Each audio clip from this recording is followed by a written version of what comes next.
Boa noite. Boa noite. Boa noite. É uma bênção estar aqui mais uma vez, servindo ao Senhor e à sua igreja em família, nesse culto de adoração a Deus, nesse culto de louvor e agradecimento do nosso Deus e também de edificação através do estudo da Palavra de Deus. Eu gostaria que nós, hoje à noite, pensássemos que Deus usa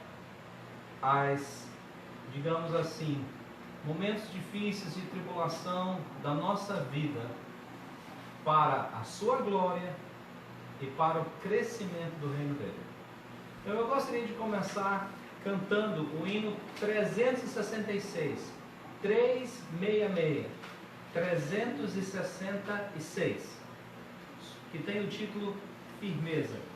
366, 366.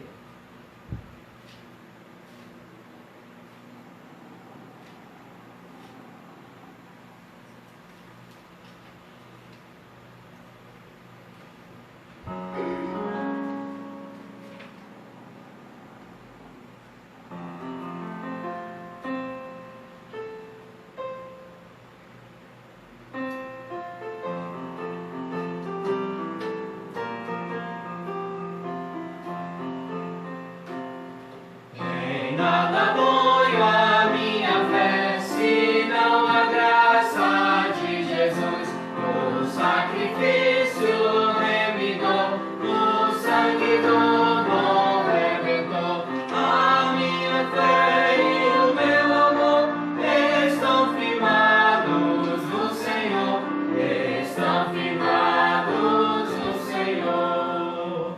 Se não posso a face ver, na sua graça vou viver, em cada transe sem falhar, sempre de nele confiar. A minha fé e o meu amor estão firmados no Senhor, estão firmados no Senhor.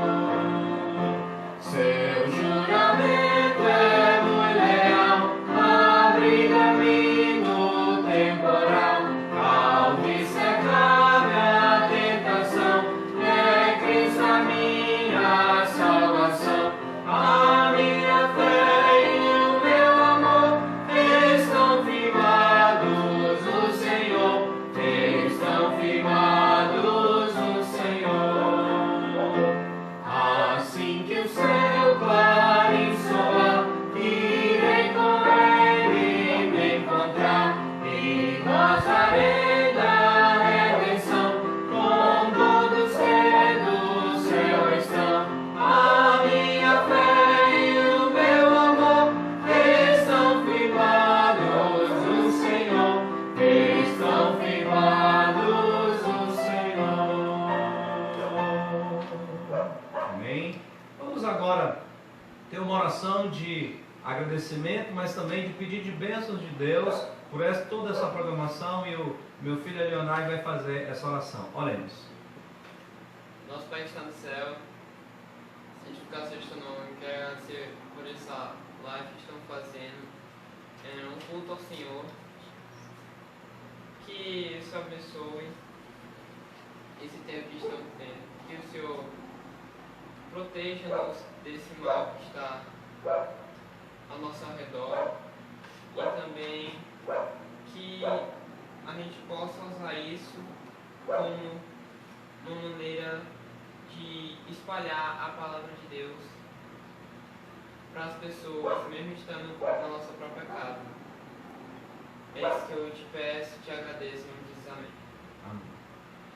amém. Semana passada nós cantamos um cântico e muitas pessoas pediram, inclusive, para cópia dele. E nós vamos repetir esse cântico hoje, para que aqueles que ainda não aprenderam possam aprender. Que tem sobre o título Aprendi que Preciso de Ti. A música é do irmão Elialdo, pastor da Igreja Batista Regular Emanuel, em Belém do Pará. Deus foi muito gracioso dando essa letra e essa música para esse irmão.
No perigo eu pude entender, afundado nas águas da pequena fé, aprendi que preciso de ti. Eu preciso de ti, meu Senhor. No perigo eu pude entender, afundado nas águas da pequena fé, aprendi que preciso de ti.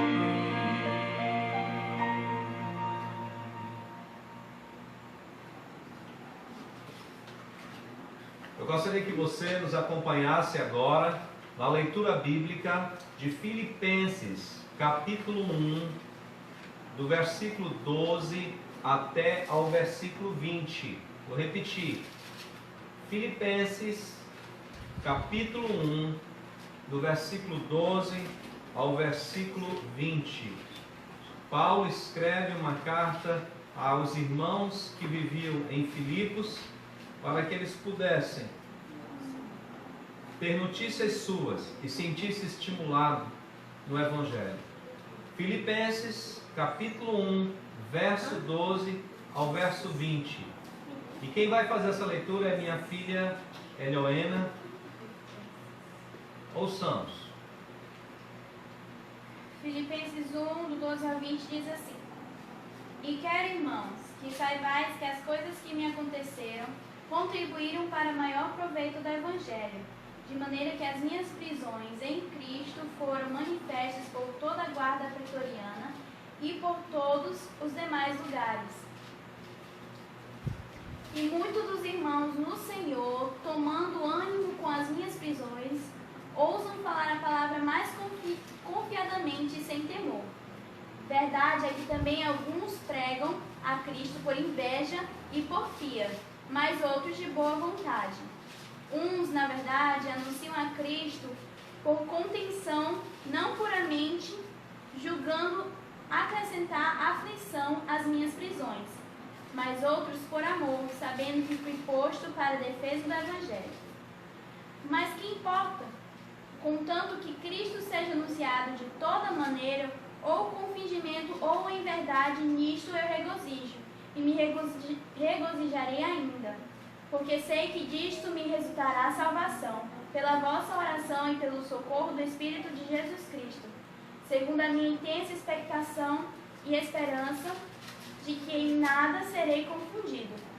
Antes, com toda a confiança, Cristo será, tanto agora como sempre, engrandecido no meu corpo, seja pela vida, seja pela morte. Amém. Graças a Deus por essa bendita palavra e a inspiração que o Santo Espírito deu ao seu servo, apóstolo Paulo.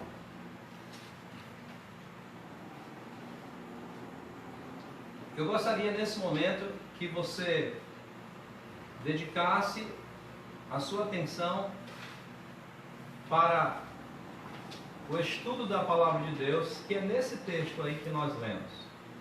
Eu gostaria que você pensasse hoje, justamente hoje à noite, eu pedi aos meus auxiliares aqui que aproximem a câmera. Eu gostaria que você pensasse hoje à noite na seguinte frase: Deus usa os momentos difíceis de nossa vida para a sua glória e para o crescimento do seu reino. Vou repetir. Deus usa os momentos difíceis de nossa vida para a sua glória e o crescimento do seu reino. Eu creio que esta é a verdade que esse texto de Filipenses capítulo 1, do verso 12 ao verso 20 nos ensina. É interessante você parar um pouco para pensar que esses versículos estão tratando da prisão de Paulo e seus efeitos tanto na vida de Paulo como na vida da igreja e principalmente no progresso do Evangelho. Antes desse texto, você pode perceber Paulo agradecendo a Deus pelo empenho dos irmãos, tanto na cooperação do trabalho dele, como também sobre o amor e como eles cresciam ainda mais nesse amor ao Senhor. Após esse texto, você vai ver que Paulo continua falando da sua esperança em Cristo e do amor aos irmãos, de modo que tem dúvidas, até uma boa dúvida, se ele prefere estar com Cristo no céu ou com os irmãos neste plano. Mas que ele está pensando em encontrar-se brevemente com Cristo e fazer o que o Senhor quer. Então ele fica com essa dificuldade, porque ele tem vontade de se encontrar com Deus e mostrar algo que fez ao seu Senhor. No final desse capítulo, ele recomenda aos irmãos que vivam uma vida digna de cidadãos do reino de Deus, de cidadãos celestiais. E eu gostaria que você voltasse comigo o versículo 12 ao 14 desse texto, para que você pudesse acompanhar o progresso desse pensamento que Paulo vai nos ensinando. Ele diz: quero ainda, irmãos, cientificar-vos de que as coisas que me aconteceram têm antes de tudo contribuído para o progresso do Evangelho, de maneira que as minhas cadeias em Cristo se tornaram conhecidas de toda a guarda pretoriana e de todos os demais, e a maioria dos irmãos, estimulados no Senhor por minhas algemas, ousam falar com mais desassombro a palavra de Deus. Nesses 3 versículos, Paulo está declarando que as cadeias deles têm sido um estímulo à pregação do Evangelho. Que coisa interessante! E tem uma palavra muito interessante no versículo 13, que ele diz: de maneira que as minhas cadeias em Cristo. Você percebe que Paulo está dizendo: olha, meus irmãos, não fiquem tristes. Por que ele fala isso? Porque de fato alguns irmãos de Filipos estavam tristes porque souberam que Paulo estava preso. E alguns até preocupados se ele estava passando necessidade. O grande apóstolo, o grande evangelizador agora estava preso em Roma. Isso deve ter trazido tristeza a alguns. E Paulo escreve para esses irmãos da igreja de Filipos dizendo: olha, eu quero dizer a vocês que eu estou aqui porque isso faz parte de um plano maravilhoso do Senhor. É o propósito de Deus na minha vida. Paulo não encarava a prisão dele em Roma como um desfortúnio, um infortúnio da vida, algo que, puxa, deu errado, puxa vida, eu estou aqui preso agora. Não.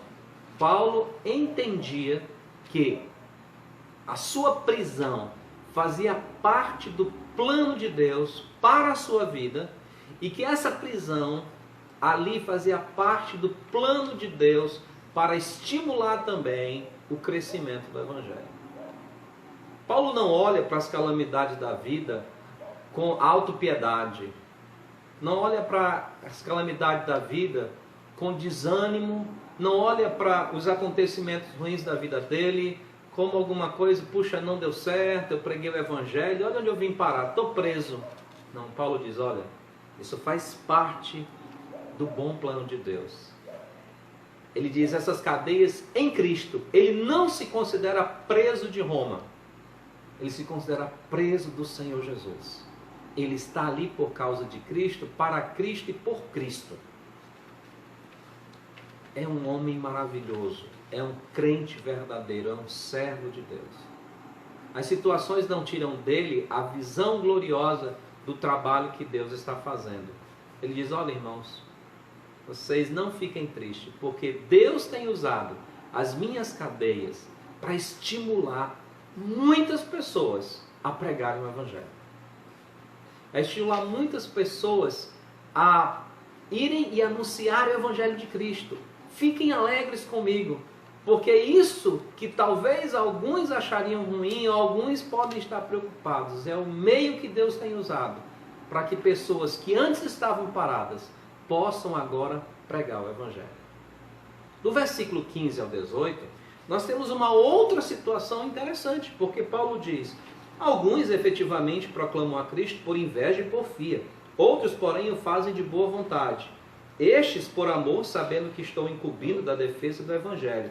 Aqueles, contudo, pregam a Cristo por discórdia, insinceramente julgando suscitar tribulação às minhas cadeias. Todavia, que importa? Uma vez que Cristo, de qualquer modo, está sendo pregado, quer por pretexto, quer por verdade, também com isto me regozijo, sim, sempre me regozijarei. É incrível que nesses 4 versículos aqui, Paulo se regozija porque, independente da motivação dos homens, Deus tem usado esses motivos para que o seu evangelho seja anunciado. Isso é algo maravilhoso de a gente ver na esperança e no comprometimento de Paulo com o evangelho. Paulo está preso e algumas pessoas estão raciocinando dessa maneira. Rapaz, ele está preso pelo evangelho.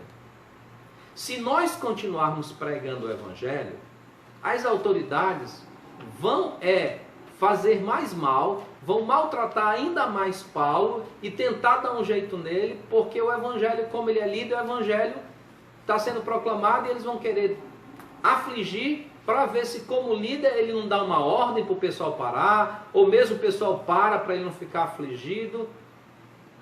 Paulo sabe que alguns não têm uma boa intenção. Paulo sabe que alguns estão falando o evangelho, estão pregando o evangelho, e aqui fique claro que é a pregação do evangelho, com o único objetivo de criar porfia, de criar divisão, de criar problemas para Paulo. Alguns, como Paulo já disse nos versículos anteriores, estão pregando Cristo por verdade, porque amam o Senhor, porque amavam a palavra de Deus, porque queriam ver pessoas salvas. Outros não. Estavam querendo aumentar o sofrimento de Paulo. Paulo diz, apesar desses motivos serem errados, eu estou feliz porque Deus também está usando até esses motivos errados para que o seu evangelho chegue em locais mais longínquos, atinja mais pessoas ouçam o evangelho, ainda que essas pessoas que estão falando tenham uma má intenção. Paulo ama o reino de Deus. Paulo não está simplesmente olhando o ataque pessoal. As pessoas estão querendo acabar comigo, as pessoas estão querendo me afligir, as pessoas estão querendo me criar problemas. Ele olha além disso, ele diz, as pessoas estão querendo me criar problemas, mas elas não percebem que elas estão sendo instrumentos de Deus para fazer a vontade de Deus, que é o crescimento do seu reino. É interessante que os servos de Deus, os homens que andam com Deus, conseguem ver além desse plano horizontal. Eles veem o porvir, eles veem o plano celestial. Se você lembrar, José, lá no Egito, foi vendido pelos irmãos, foi traído pelos seus irmãos, os irmãos mentiram ao seu pai, ele chegou como escravo no Egito, e Deus, porque tinha um plano maravilhoso, levou José a ser governador do Egito. Quando seus irmãos, depois de saberem quem era José, depois de Jacó ter ido ao Egito, depois de Jacó ter falecido, seus irmãos ficaram com medo, dizendo, olha, agora José vai nos matar, porque agora ele vai descontar. E eles foram lá dizendo, olha, o nosso pai disse que você deveria nos perdoar. José diz, olha, vocês intentaram mal contra mim. Vocês tinham na ideia e na cabeça fazer o mal contra mim. Mas Deus transformou isso em bem para que muita vida seja guardada e protegida como hoje se vê. Meus queridos irmãos, percebe? O servo de Deus, ele consegue olhar a mão de Deus mesmo dentro da calamidade. Ele consegue perceber que apesar da calamidade, Deus continua no controle. E Deus está executando o seu plano, Deus está executando a sua vontade maravilhosa, que é boa, agradável e perfeita. E Paulo vê isso. Ele diz, eu estou me alegrando. Ele não está alegre com a injustiça, mas ele está alegre porque o plano de Deus está sendo cumprido, ainda que os homens não percebam isso, ou ainda que as motivações dos homens não sejam boas. Do versículo 19 e 20, esses dois últimos versículos, Paulo diz algo interessante. Porque eu estou certo de que isto mesmo, pela vossa súplica e pela provisão do Espírito de Jesus Cristo, me redundará em libertação, segundo a minha ardente expectativa e esperança de que em nada serei envergonhado. Antes, com toda ousadia, como sempre, também agora, será Cristo engrandecido no meu corpo, quer pela vida, quer pela morte. Para você entender as palavras de Paulo, você tem que lembrar que nós acreditamos que, nesse momento, quando Paulo escreveu essa carta, ele estava em Roma. Ele está naquela sua primeira prisão, aquela prisão domiciliar, que, segundo historiadores, um soldado romano ficava acorrentado a Paulo durante todo o dia, ou durante o turno todo de 24 horas. E Paulo, inclusive, diz no versículo 13, que as cadeias dele fizeram com que toda a guarda pretoriana, o que era a guarda pretoriana? Era a guarda de César. Então, já que ficava um soldado preso a Paulo, Paulo preso a um soldado em sua casa durante o dia todo, aquele soldado passava o dia todo ouvindo o evangelho, de maneira que muitos soldados romanos ouviram do evangelho do Senhor Jesus. Paulo não via aquela prisão como algo que foi uma calamidade, uma desgraça na sua vida. Ele viu como Deus lhe dando oportunidade de pregar o evangelho. Mas Paulo sabe que vai haver uma audiência, e ele tem a expectativa, ele tem a esperança que tanto pela oração dos irmãos, como também pelo seu desejo de rever os irmãos no Senhor, ele vai ser liberto. Quando tiver a audiência, vão verificar que ele é inocente das acusações que lhe fizeram, e ele será liberto e poderá voltar a ver os irmãos, não só de Filipos, mas como de outras igrejas. Mas se isso não acontecer, mas se não for bem assim, e se Paulo continuar preso, ou mesmo for sentenciado à morte, ele diz, olha, isso não é problema. Sabe por quê? Porque eu estou pronto para fazer a vontade de Deus, mas principalmente para engrandecer a Deus, para glorificar o Senhor. Se a minha morte vai glorificar o meu Deus, eu estou pronto.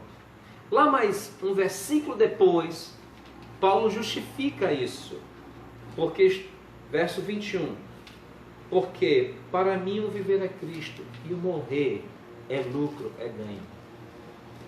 Paulo diz, se for da vontade de Deus que eu morra, eu estou pronto, porque eu sei, eu tenho convicção de que isso vai glorificar Ele, porque essa é a minha vontade. Ser liberto, ou ficar preso, ou ser morto, para mim o mais importante é glorificar o meu Senhor. Paulo espera rever os irmãos, mas seu maior desejo é glorificar a Cristo de todas as formas possíveis, ainda que essa forma seja a morte. E de fato, essa é uma expectativa dos servos de Deus. Paulo, ele diz, antes mesmo, quando estava em Mileto, quando já havia sido proclamado que ele ficaria preso, seria preso quando chegasse a Jerusalém, diz, olha comigo aqui em Atos capítulo 20, olha o que ele diz em Atos capítulo 20. Leia comigo, Atos 20, verso 22 em diante. Ele falando para os presbíteros, pastores e presbíteros que vêm de Éfeso, e diz, Atos 20 e 22, e agora, constrangido, amarrado em meu espírito, vou para Jerusalém, não sabendo o que ali me acontecerá, senão que o Espírito Santo de cidade em cidade me assegura que me esperam cadeias e tribulações. E aí ele diz, porém em nada considero a vida preciosa para mim mesmo, contanto que complete a minha carreira e o ministério que recebi do Senhor Jesus para testemunhar o evangelho da graça de Deus. E essa tem sido a atitude de Paulo aqui, mesmo diante da possibilidade de ser morto. Eu tenho uma carreira, diz Paulo. Deus tem proposto um plano para a minha vida. E se esse plano é morrer aqui em Roma, se esse plano é perder a minha vida por conta do Evangelho, eu estou pronto para glorificar o meu Senhor com a minha morte. Paulo é um homem que está comprometido com o Evangelho. É interessante nós vermos que Paulo se regozija em Deus, pois ele tem usado suas cadeias para estimular homens, independente das motivações, e a pregarem o seu Evangelho, sendo que Paulo está pronto para glorificar a Deus em qualquer situação. Se você perceber, esta carta tem o objetivo de estimular os irmãos a alegrarem-se no Senhor, em toda e qualquer situação, e continuarem firmes, servindo o Senhor em humildade e buscando nele a sua maior recompensa. E Paulo já começa nos primeiros versículos dizendo, olha, essa vida que nós temos só tem valor se for para glorificar a Deus, se for para o crescimento do reino.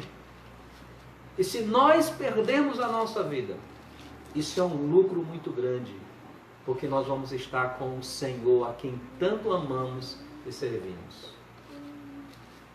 Paulo anima aos irmãos aqui, lembrando-os que a alegria do crente está em ver o Evangelho ser anunciado. A alegria do crente está em ver o reino de Deus crescer, independente das circunstâncias ou mesmo das motivações dos próprios homens. E o crente tem a visão que o Senhor, mesmo nessas situações, está providenciando para que cada circunstância em nossa vida coopere para o crescimento do reino dele. E é por isso que a gente pode dizer, por essa leitura, que Paulo está pronto para glorificar a Deus, independente da forma que Deus escolher isto, seja a vida, seja a morte. Meu querido, Deus, por vezes, tem usado os meios diferentes para que sua palavra seja anunciada. Assim, por exemplo, como usou uma jumenta para divertir um profeta, você vê isso lá em Números 22, de 27 a 30.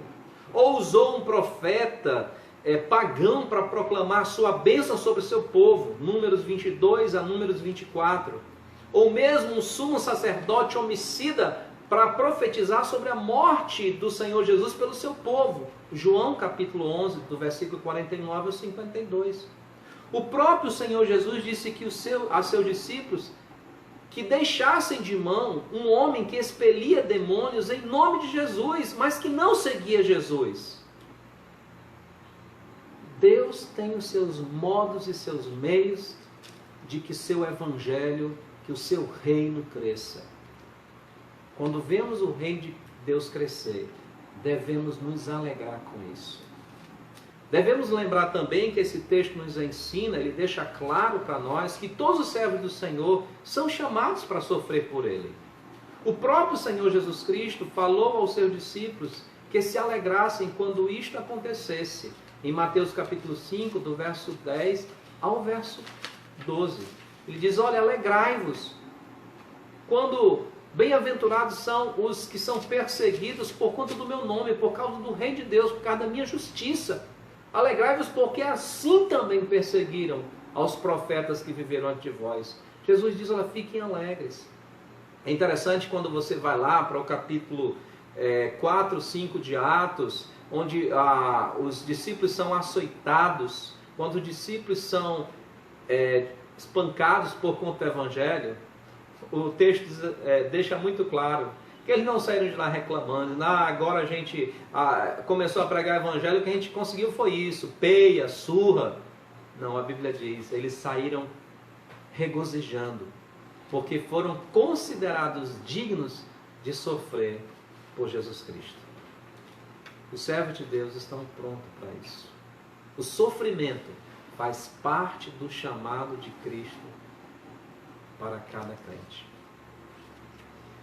Eu gostaria de trazer algumas aplicações desse texto para as nossas vidas. E eu queria que você prestasse bastante atenção. A primeira lição que eu gostaria que você aprendesse é que cada situação permitida por Deus em nossas vidas é uma oportunidade para anunciarmos a Cristo. É muito interessante ver Paulo dizendo: as minhas cadeias em Cristo. É bom a gente aprender a clamar ao Senhor, a confiar no Senhor, a buscar o Senhor em momentos difíceis para Ele nos livrar desses problemas, dessas dificuldades. Isso faz parte do ensino da palavra de Deus. Mas nós não podemos esquecer que Deus está dando, nesse momento de aflição, uma oportunidade para anunciarmos o seu Filho, para anunciarmos Jesus Cristo o Salvador. Pense agora nesses dias. Dias difíceis, dias de confusões até de informações. Uns dizem: não, vamos acabar com a quarentena. Dizem: olha, vamos se isolar mais ainda. Olha, alguns dizem: olha, está havendo cura. Outros dizem: olha, tem gente mais morrendo. Quer dizer, é muita confusão.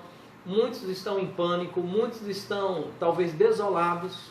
Talvez até você esteja demasiadamente preocupado. Eu estou preocupado, mas não em demasia. Mas nós que somos servos de Deus, devemos nos preocupar justamente com: é uma boa oportunidade para falarmos de Cristo Jesus. Eu e você que conhecemos ao Senhor Jesus Cristo, precisamos cuidar para que o Evangelho de Cristo seja proclamado, para que o Evangelho de Cristo seja conhecido nestas situações. As adversidades, as dificuldades, os problemas, as provações são oportunidades dadas por Deus para pregarmos o Evangelho. E nós não podemos perder essa oportunidade. Às vezes nós nos afogamos demais no problema, nos afogamos demais na dificuldade e perdemos a oportunidade de olhar acima desse plano e ver uma boa oportunidade para que essa minha situação, essa nossa situação, faça Cristo conhecido. Paulo estava algemado, mas o Evangelho não. As algemas de Paulo era parte do plano de Deus, e ele reconhecia isso para que o Evangelho fosse anunciado. Segunda lição: Deus usa as mais variadas formas para que o seu Evangelho seja proclamado, inclusive o nosso sofrimento. É muito parecido com a primeira, mas eu gostaria que você entendesse isso. Deus usa o nosso sofrimento para que ele seja proclamado. É difícil nós aceitarmos isso, mas se nós cremos que Deus é soberano, que Deus tem um plano na vida de cada crente, o nosso sofrimento é um plano de Deus também para fazer ele conhecido. Há duas formas que nós podemos fazer isso. Necessariamente, isso é, Deus vai ser conhecido de qualquer forma pelo nosso sofrimento, ou voluntariamente, isso é, nós vamos nos dispor ao Senhor para que o sofrimento seja uma oportunidade de evangelizar. Talvez alguém que já esteja com esse sofrimento, já esteja doente, ou passou por uma tribulação extraordinária, você talvez esteja passando por uma situação terrível, quem sabe até financeira, quem sabe até de saúde, ou não sei qual outra, mas você sabia que esse teu sofrimento, Deus quer usar para que o Evangelho dele seja proclamado? Se você buscar na vontade de Deus e buscar a orientação de Deus, Ele lhe mostrará como. É possível que até mesmo no meio dessa pandemia, aqueles que sofrem com ela e que se por acaso forem crentes em Cristo Jesus, ou mesmo sejam profissionais de saúde que estão lidando com pessoas doentes, Deus, nesse sofrimento, está dando oportunidade para a proclamação do Evangelho. Pense nisso. Não faz muito tempo que houve um vírus atacando o mundo inteiro, mas agora o mundo está alarmado. Deus está usando esse sofrimento para que o seu evangelho seja proclamado. Tem muitas pessoas postando versículos, tem muitas pessoas postando frases sobre a pessoa do Senhor Jesus. Tem muitas pessoas falando, por exemplo, que pior do que morrer de coronavírus é morrer sem Cristo, o que é uma verdade.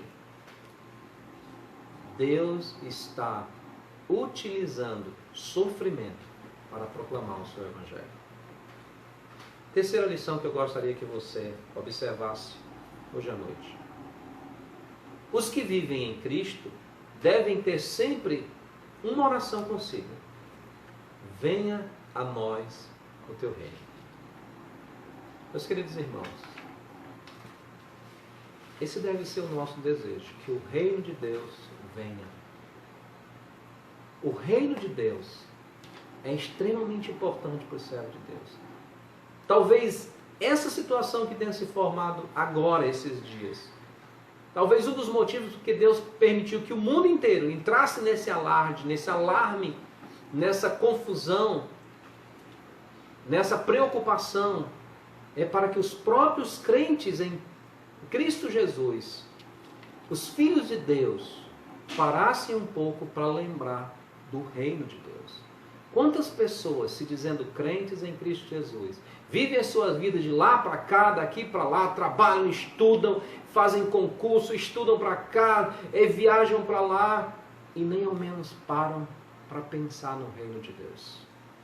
Fazem seus projetos, fazem seus planos, fazem tudo o que acham necessário e esquecem do reino de Deus. E Deus usa essas dificuldades, esses momentos, para que nós possamos lembrar: o reino de Deus é muito melhor. O reino de Deus é tudo que nós queremos.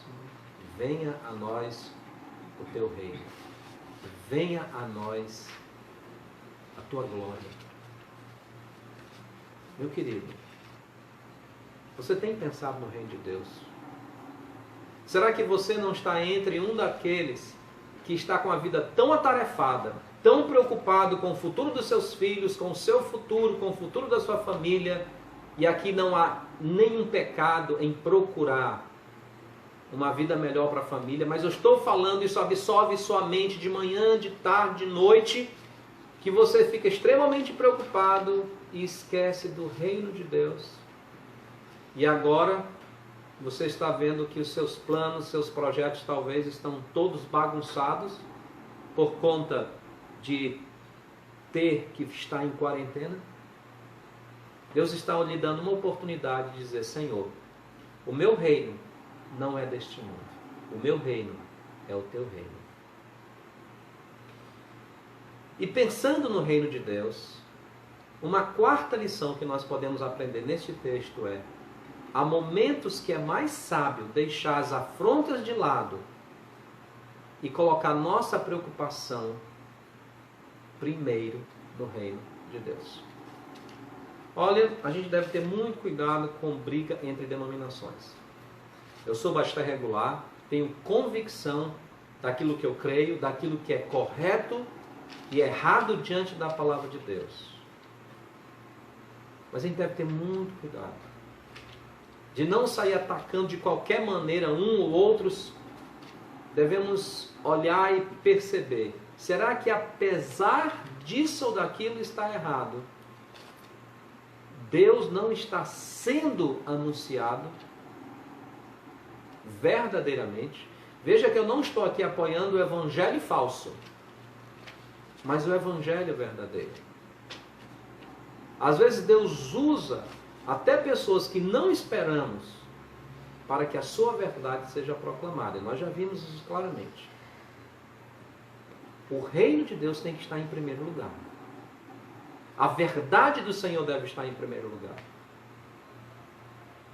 É incrível como às vezes as pessoas nem escutam alguém de outra denominação, de outro viés, porque aí não presta.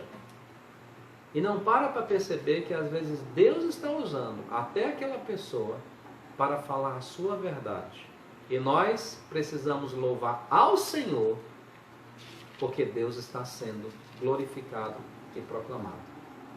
Veja bem que eu estou falando sobre o Evangelho verdadeiro, sobre a verdade do Senhor. Eu já vi casos de pessoas vendo uma outra igreja crescendo e começar a mal falar da outra igreja. Ah, não, a igreja está inchando, a igreja está fazendo isso. Nossa preocupação é o reino de Deus. Às vezes na própria denominação fazem isso. Cuidado. Às vezes o mais sábio é deixar essas afrontas de lado e se alegrar, porque primeiro vem o reino de Deus. Quinta lição que eu gostaria que você tomasse com esse texto. Não é possível viver em Cristo e não enfrentar sofrimentos. O chamado à salvação nesta vida é um chamado ao sofrimento. Não se iluda. Nós fomos chamados para sofrer. Não vá nessa onda de que vir a Cristo é ter todos os problemas médicos resolvidos, todos os seus problemas financeiros resolvidos, todos os seus problemas de relacionamento resolvidos. Talvez por vir a Cristo você vai ter outros problemas de relacionamento. Talvez por vir a Cristo você perca até seu emprego, ou perca parte do seu salário. Talvez por vir a Cristo você até tenha que passar certas privações e dificuldades. Eu tenho um testemunho de um irmão, que ele sabe de quem eu estou falando, que ele, recentemente conversando com ele, disse: pastor, desde o dia que eu resolvi servir a Cristo com dedicação, a minha vida apareceu tanta tribulação como eu nunca esperava. É porque o chamado a servir a Deus é um chamado ao sofrimento. Sabe aquela frase que muitas igrejas falam para chamar os seus ouvintes: pare de sofrer? Isso não é verdade. Ela não tem respaldo da palavra de Deus. Porque o chamado para servir a Cristo é: venha sofrer por amor ao Senhor. Venha sofrer por amor do Evangelho. Jesus Cristo diz que não há ninguém que tenha abandonado, deixado pai, mãe, filhos, terreno, casas, bens nessa vida, por amor de Cristo e do Evangelho, que não receba já agora e no futuro 100 vezes mais com tribulações. Chamado é um chamado ao sofrimento. Se você quer vir a Cristo, não se iluda. Você vai ter problemas. Mas a vir a Cristo resolve o principal problema da sua vida. Resolve o principal problema financeiro, que é a dívida impagável que você tem para com Deus eterno.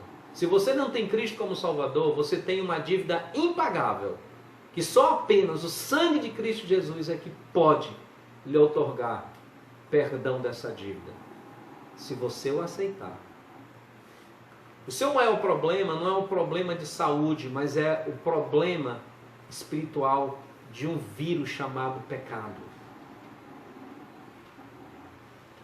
Porque o salário do pecado é a morte, mas Cristo é a vida eterna.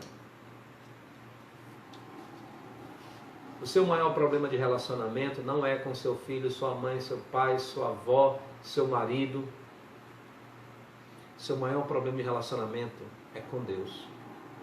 Porque nós nascemos separados de Deus. Nós nascemos inimigos de Deus. Ninguém nasce filho de Deus. Nós nascemos inimigos de Deus. Porque nós nascemos mortos espiritualmente. Nós nascemos detestando, por conta da nossa natureza pecaminosa, a pessoa de Deus.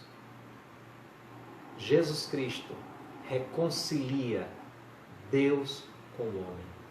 Através de Cristo, você pode ser reconciliado com Deus.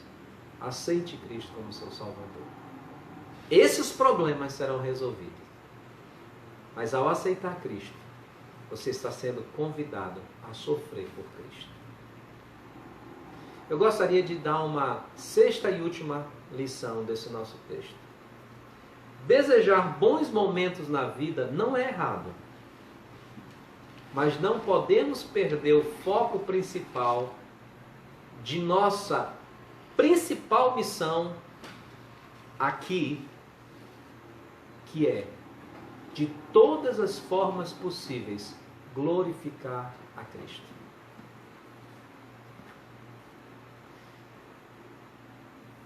buscar um bom emprego, buscar uma boa casa, ter um bom carro, ter uma boa família, ter bons relacionamentos, ter uma vida saudável. Nada disso está errado, não é pecado em si.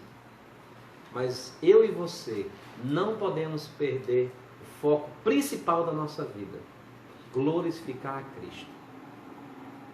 E nós não sabemos muitas vezes, ou às vezes não percebemos, que Deus está querendo ser glorificado em nossas vidas de uma forma bem diferente da que nós imaginamos. Talvez nós pensamos glorificar a Cristo passando num concurso, dizendo: olha, o Senhor me trouxe até aqui, o Senhor me deu esse novo emprego. Talvez Deus queira que você glorifique Ele de outra forma, que a sua vida glorifique Ele não passando no concurso. Talvez você pense assim que ao arranjar um bom emprego, arranjar um bom negócio, você vai glorificar a Cristo. E é verdade, deve glorificar. Mas talvez Cristo tenha uma outra oportunidade para você glorificá-lo. Talvez você pense: não, se eu for curado dessa enfermidade, será uma grande maneira de glorificar a Cristo. Talvez Cristo quer que você glorifique Ele com a enfermidade que você tem. Os bons momentos da vida todos nós queremos, eu quero. E isso em si não é pecado. Mas eu e você não podemos perder a visão. Não importa o modo que Deus quer, não importa o estilo de vida que Ele nos der, mas eu sei, como Paulo, seja pela vida ou seja pela morte, o meu Jesus será glorificado. Deus usa os problemas, as dificuldades. Deus usa os momentos difíceis de nossa vida para a sua glória e para o seu crescimento e para o crescimento do seu reino. Que esse seja o desejo do nosso coração, que seja a nossa convicção, seja pela vida, seja pela morte, seja pela saúde, seja pela doença, seja pela fartura, seja pela escassez. O meu desejo, o seu desejo é glorificar a Cristo e o crescimento do seu reino. Que o Senhor nos abençoe e nos faça viver pelo Evangelho. Vamos orar. Senhor amado Deus, somos gratos por todas as tuas bênçãos. Somos gratos pelo exemplo de Paulo, que viveu para o Senhor. E pedimos, Pai amado, que o Senhor nos faça aprender e viver essa verdade. A começar por mim, que estou falando para esses irmãos, muitos que estão ouvindo. Eu necessito viver isso na minha vida como exemplo para esses irmãos. E eu peço ao Senhor que o Senhor faça com que essa palavra frutifique em cada um dos nossos corações, de maneira que o Senhor seja glorificado em todo momento em nossa vida. É o que oramos em nome de Cristo Jesus. Amém. Eu vou pedir os meus auxiliares que vão voltar ali. E enquanto eles estão voltando, eu gostaria que você se preparasse, porque nós queremos pensar sobre essa verdade. O nosso reino não é deste mundo. O nosso reino é o reino celestial. E por isso eu gostaria que você cantasse conosco aquele cântico Lindo País. Esse é um cântico que deve nos lembrar sobre o nosso lar celestial, o nosso lar em Cristo Jesus, o nosso lar que nós aguardamos junto ao nosso Mestre. Lindo País.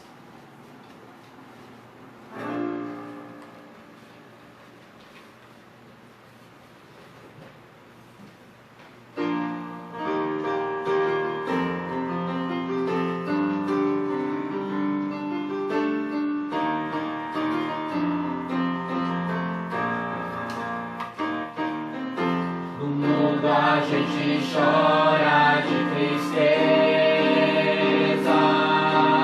no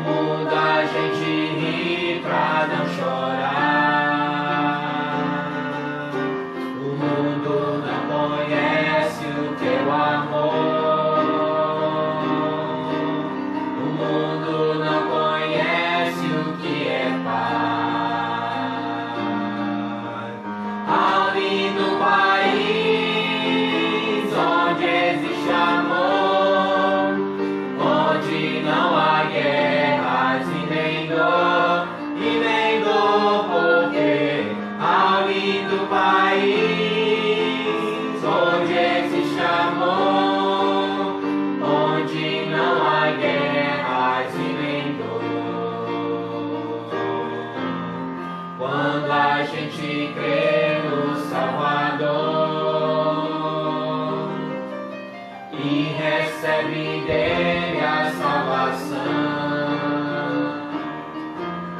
A felicidade vem morar para sempre em nosso coração. Vivo na esperança de ver meu novo lar e junto de Jesus ali morar, porque há um lindo país onde existe amor, onde não há guerras e nem dor, onde não há guerras e nem dor. Essa é uma esperança que nós temos, e graças ao Senhor Jesus nós podemos dizer que um lindo lar nos espera. Como eu falei hoje de manhã, nós cantamos parabéns para vários irmãos, e depois chegou a informação que o irmão Arnilson e a irmã Vanusa estão comemorando 17 anos de casamento. Inclusive o casamento deles foi realizado há 17 anos atrás lá na igreja Batista Regular Ebenezer. E nós vamos cantar felicidades, felicidades, felicidades em Jesus para esse casal, renovando o nosso desejo que o amor do Senhor guarde a família de vocês.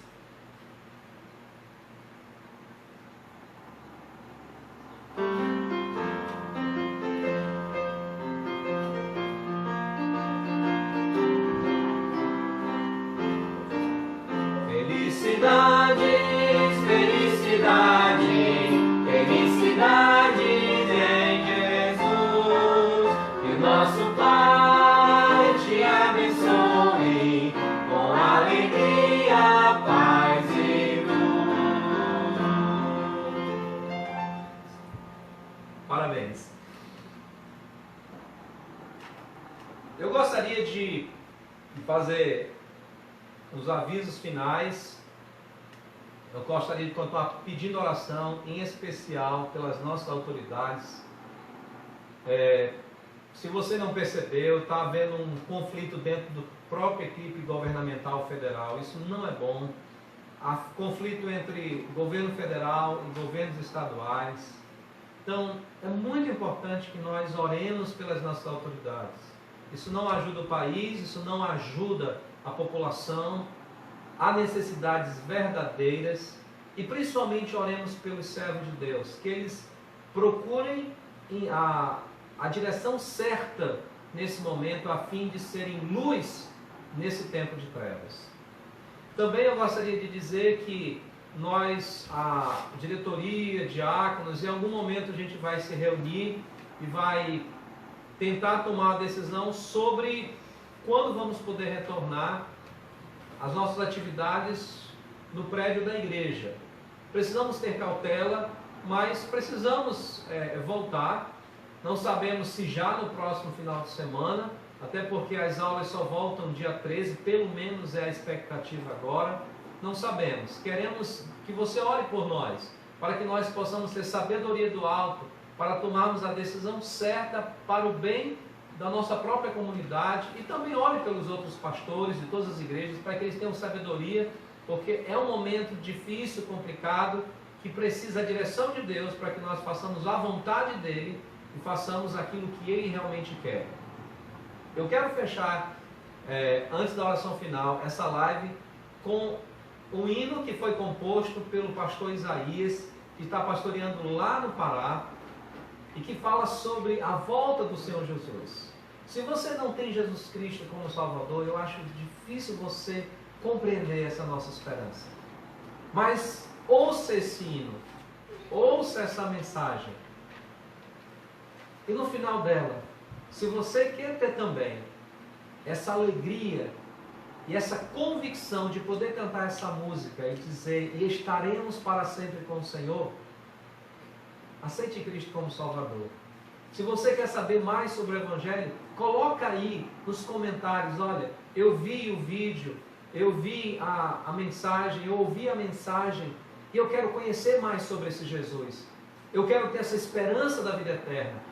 Eu terei o maior prazer de lhe apresentar o meu Senhor Jesus Cristo, que nos dá a vida eterna e está preparando um lugar para todos os seus.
Ao encontro